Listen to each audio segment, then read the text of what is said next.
Brasil, sepertinya memang tempat yang istimewa bagi F1. Balapan seru lagi-lagi terjadi di sana, dan kita disuguhkan dengan banyak sekali drama serta duel epik yang menghiasi sepanjang GP Sao Paulo dini hari kemarin.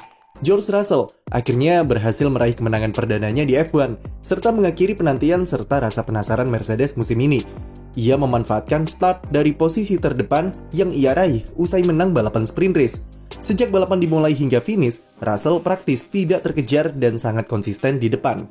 Ia sukses mengunci mulut dan jari orang-orang yang meragukan talentanya dengan kemenangan yang 100% sangat pantas ia dapatkan. Lalu melengkapi kebahagiaan Mercedes, rekan setim Russell, Lewis Hamilton huni posisi runner-up dan membuat timnya meraih finish 1-2 di Brasil. Meski sempat terlibat senggolan dengan Max Verstappen di awal balapan, untungnya itu tidak merusak mobilnya sama sekali, dan ia masih bisa tampil kencang di sirkuit. Podium ketiga sendiri dihuni oleh pembalap Ferrari Carlos Sainz. Banyak sekali sebenarnya kejadian-kejadian yang bisa kami bahas dari GP Brasil kemarin. Saking banyaknya, kami akan bahas saja secara singkat, dan pembahasan detailnya akan kami buat di beberapa video esok hari. Oke, mulai dari mana nih enaknya? Sejak kualifikasi, drama sudah mulai terjadi dengan cuaca yang berubah-ubah. Kevin Magnussen secara mengejutkan berhasil meraih pole position pertamanya di F1. Di sesi Q3, ia berani ambil resiko dan gerak cepat untuk keluar paling depan di pit lane.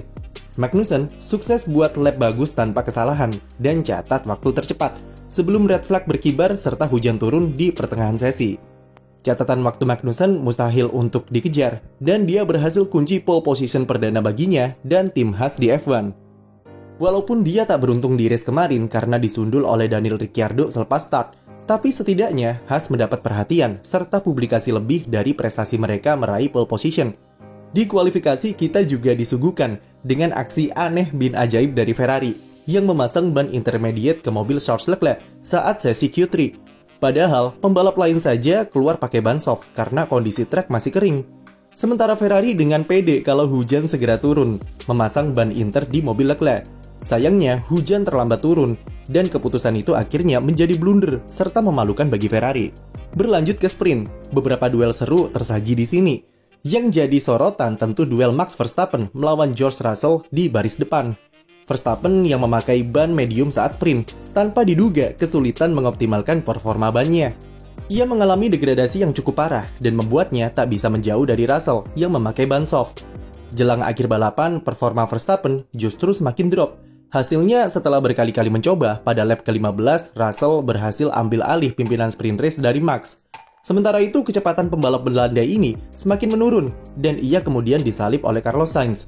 Apesnya, manuver Sainz membuat Verstappen menyenggol ban belakang pembalap Ferrari tersebut dan merusak sayap depannya. Membuat Verstappen cuma bisa finish di posisi 4 di sprint, dengan George Russell bablas raih tempat pertama, disusul oleh Sainz dan Hamilton.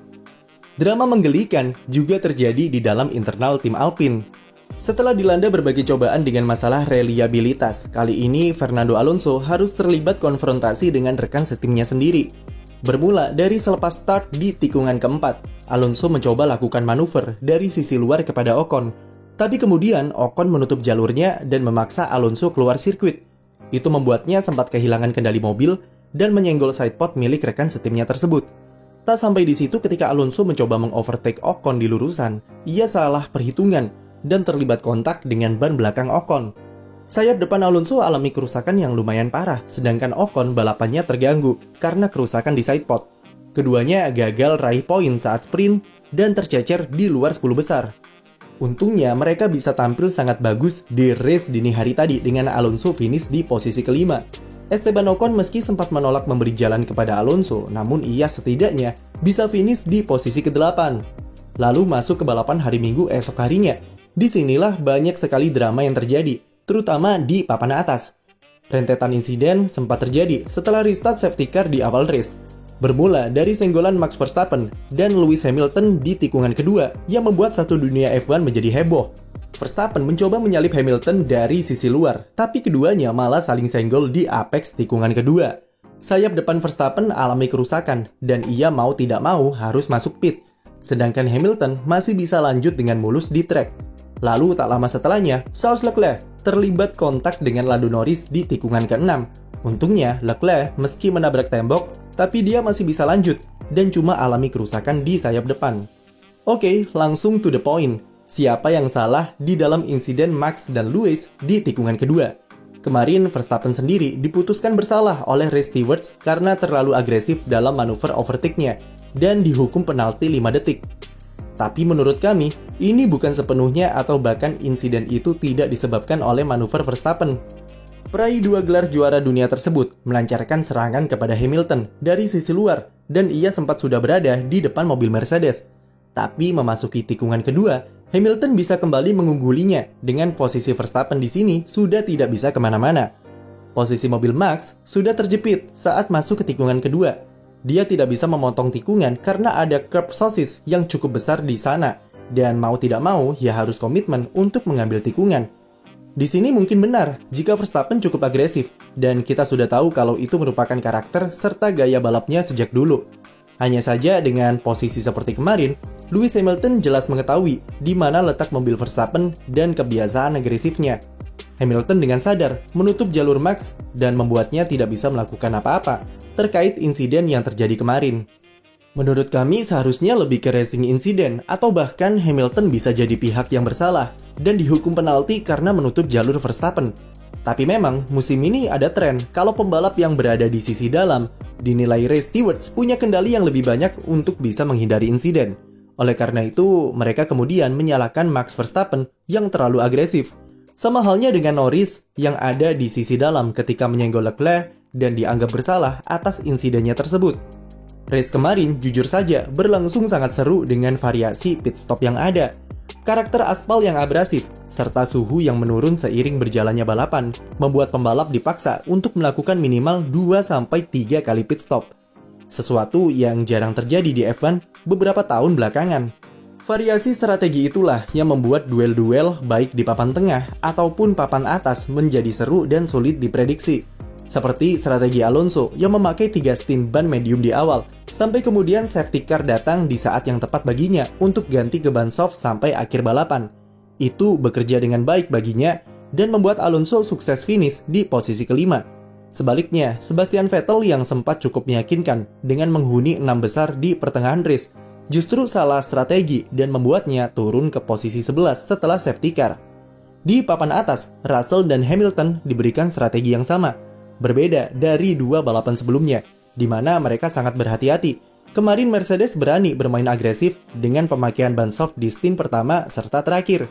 Kecepatan yang mereka tunjukkan sepanjang sprint serta balapan membuat Mercedes percaya diri untuk bisa tampil berani serta progresif dalam hal strategi. Hal itu membuat mereka berhasil kunci posisi 1 dan 2, meski sempat terganggu safety car di akhir race. Kemudian hal yang menarik dan sepertinya paling mencuri perhatian adalah drama tim order yang kacau di tim Red Bull pada akhir balapan. Seperti yang kita tahu, Sergio Perez saat ini sedang bersaing ketat dengan Charles Leclerc di tempat kedua klasemen pembalap. Otomatis, Perez memerlukan poin tambahan dan menjadi prioritas Red Bull supaya bisa membuat mereka mengunci posisi 1 dan 2 di klasemen.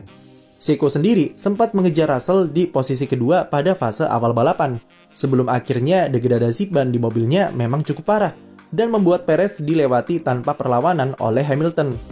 Bahkan ia juga sempat disalip oleh Sainz dan kehilangan kesempatan untuk raih podium. Selepas safety car, Perez tidak masuk pit seperti pembalap-pembalap lain untuk menjaga posisinya di trek. Alhasil, ia merosot sampai ke posisi ke-6 usai disalip Alonso. Perez kemudian diminta untuk memberi jalan kepada Verstappen. Dengan kompensasi kalau Max tidak bisa menyalip Alonso, maka ia dijanjikan untuk bisa bertukar posisi dengan rekan setimnya tersebut. Namun yang terjadi adalah Verstappen menolak untuk memberikan kembali posisinya ke Perez. Dan dari sinilah drama tim order antara keduanya mulai memanas. Untuk pembahasan lengkapnya supaya video ini tidak kepanjangan, maka besok akan kami buatkan pembahasan khusus untuk topik ini. Jadi, mana nih momen favorit kalian di GP Brasil kemarin? Tulis di komentar, dan jangan lupa beri like dan subscribe untuk konten F1 lainnya.